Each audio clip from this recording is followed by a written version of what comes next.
One of the essential skills that any Photoshopper needs is the ability to select an object and extract it from the background.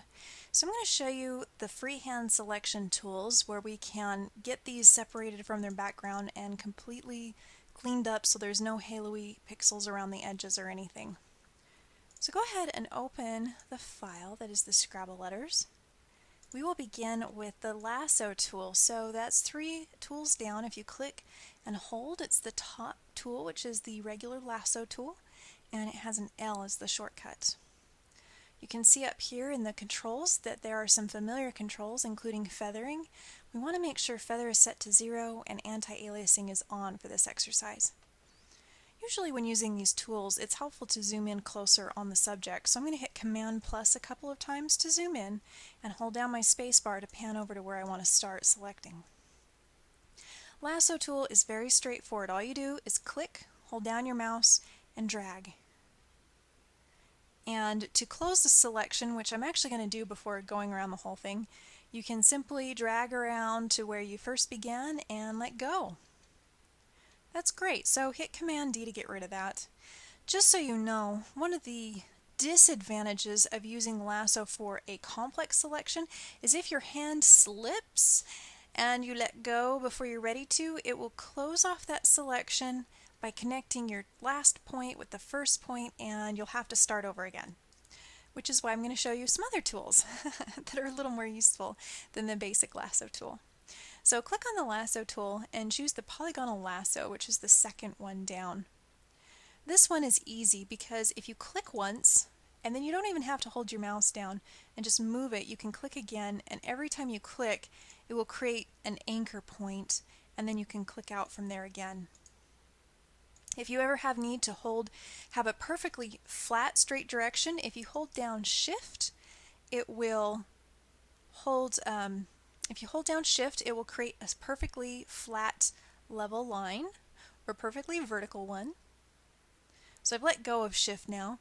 And also, if you drag to the edge of a zoomed in document, it will actually kind of move over so that you can see more of your object. So I'm going to keep clicking until I come over here to this rounded edge. The polygonal lasso tool has a really neat function that if you hold down the Option key and then click and drag, you will actually switch to your freehand lasso, and then when you let go of the Option key, it returns to being the regular polygonal. And you can hold down space bar at any time to turn it into the pan tool so that you can move your canvas around to see where you're going. So once again, when you hit a corner that's curved, hold down Option and just click and drag, and then let go of Option to get back to your polygonal lasso. This tool will close if you click twice. If you do a double click, it will do like that last tool did and connect your last spot with your first spot, holding down Option again here. Or if you click around to where you first started your selection and hover over it, it will get a little circle by the side of your tool that will say, okay, I'm closing this selection. So click once and your selection is closed. Great. So I'm going to jump this up to a new layer. You can do that by copying and pasting as we've done in the past, but there's a command called jump, which is Command J, and that will take care of all of that in just one keystroke. So now I could even turn off my background layer and see exactly what I've got. Looks pretty straightforward. Let's use the last freehand tool. So I'm zooming out and moving over so that my S is framed up, and I'm going to zoom in a little bit on this corner. So in your lasso button, let's click and grab the magnetic lasso. Now this one has a couple more settings. Again, we want to make sure feather is set to 0 and anti-aliasing is on, but now we have things like width and contrast. So before you start clicking around, watch what this does. If I click with this, and then again, I don't have to hold my mouse down, but I can drag along, you can see that line tries to suck down and find an edge to cling to. But if I come too far out or too far in, it won't find that edge and will just pick some things randomly. To end this selection, you can either drag back to the beginning or double click. So I'm going to hit Command D and show you what these differences are. These two settings, width and contrast, you can kind of play with for it to try and pick up the corner better. And because I honestly don't use this tool very often, I'm not really 100% clear on what affects what, but just by increasing that to about 37 pixels, I'm noticing that it looks further for the edge, so I'm guessing that's what the width does. And then the contrast will mean that you have to have more contrast before it starts finding the edge. So you can see right there, the contrast was not terribly high, so it's sucking in further to find somewhere that has a higher contrast. I'll come back in a minute and we'll change that selection and see what happens. So just like the other two tools, I'm holding down spacebar to pan over, which is my preferred way of doing it instead of nudging up against the outside of my screen. This tool is sort of limitedly useful. It's really good if you've got something that's a high contrast, but I really do find myself using it very little of the time. So here I've come back to the beginning, I'm clicking to close that, and then I'm going to pan over to this area that we missed some stuff. And let's increase the contrast, and now I'm going to hold down Shift to try and add and see what happens. That was only moderately successful. So at this point, I'm going to stop messing with this tool and actually just go back and grab my polygonal lasso to add this. Hold down Shift and then click to add. And I'm just going to kind of buzz around real fast around this edge and do that anywhere I need it. So I'm just holding down Shift and clicking to add. And if there's somewhere like this, I can hold down minus and make a selection around that to take it away. Holding down Shift to add this little bit. Okay, looks pretty good. Let's copy this up to its own layer, but the first thing we need to do is make sure we are on the right layer.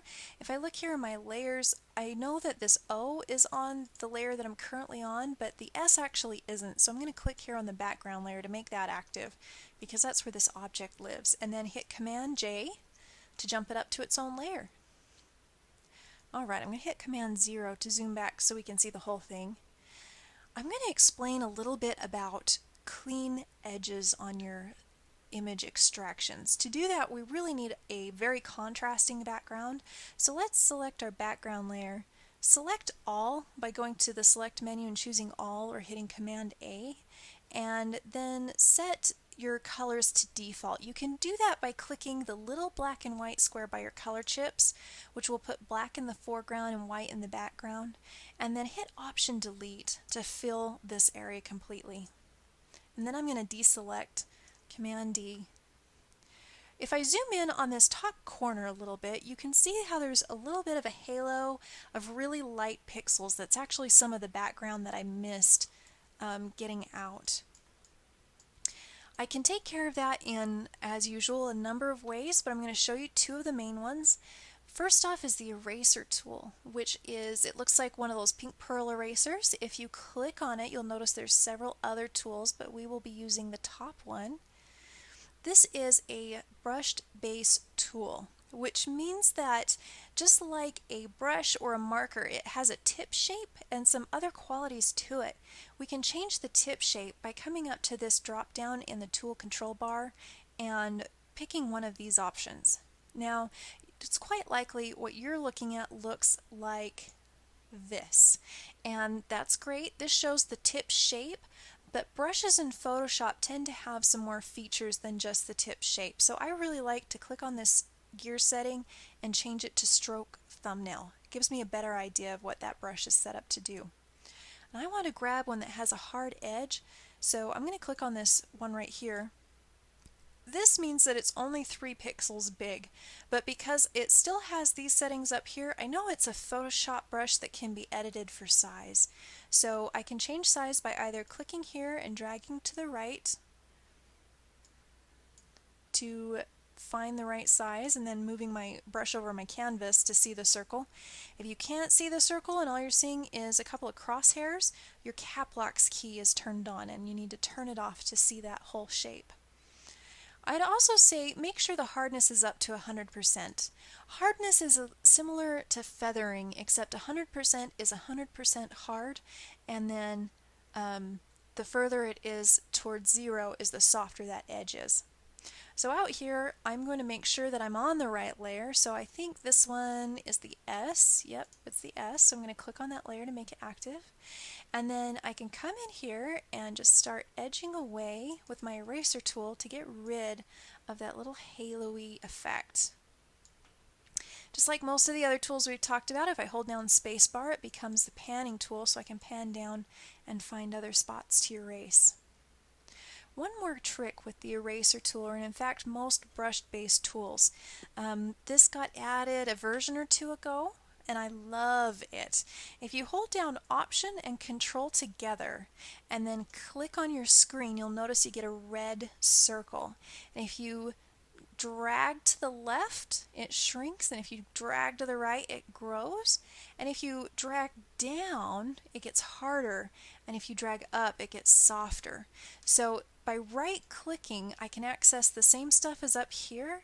All of this size and hardness, that's the same thing, except instead of having to change my size this way and come back and see what my brush size is actually like, I can hold down Control and Option and click and drag.